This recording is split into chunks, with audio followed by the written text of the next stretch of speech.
with Wes Craven, if you see interviews with him, eventually somebody asks him, you know, he's Nightmare on Elm Street guy, but the rest of the films until New Nightmare, you know, they're not his. And with John Carpenter, you look at the entire Halloween, you guys have a huge franchise on your hands, but, you know, you directed the first one, wrote the first one, collaborated on the third one, but a lot of them, you know, you're not directing. How do you feel the sequels? How do you feel about the franchise and where it's gone? Good, bad, anything? Well, you're one of the few people to point out the similarity between us and Wes Carpenter.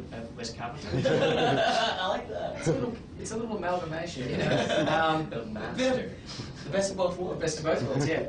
With just to point out that similarity between us and Craven and Carpenter in relation to the franchises, because a lot of people will just say, "Hey, you guys are the Saw guys. You did all the Saw films." Right. And if they did a bit more research, they'd know James only directed 1 out of 7, and I wrote 3.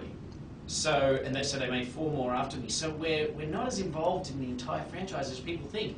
And it's the same relationship I'm sure Wes Craven has to the Nightmare films. He directed 2 out of all the films, and so I'm sure he'd feel the same way as us, which is curiously affectionate about this thing that's become a monster. I mean, there's no way that Wes Craven could hate Freddy Krueger. Here's this character he created that gave him, you know, such a big name in horror. He is an iconic horror figure because of Freddy Krueger, as is Carpenter thanks to Michael Myers.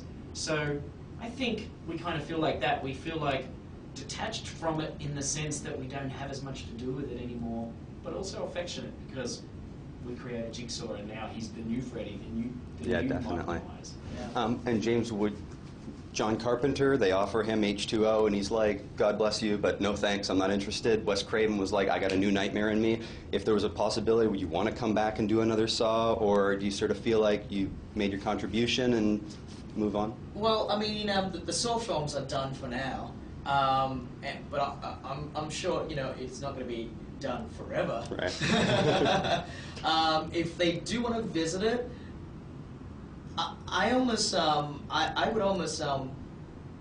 definitely would be curious, just because it was something that I started, you know, and if I think that I can bring something new and fresh to it, then that could be very appetizing. You know, I'm always like that. I would never say no to anything. Who would you cast as me in the remake?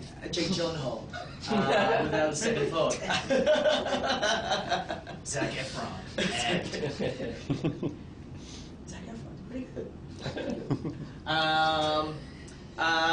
So I'm not against these things, you know. Like if I feel like I can bring something fresh and different to it, and I think I can do something really cool to it, you know, I would. I mean, Craven's coming back to do Scream 4, right? Yes. So.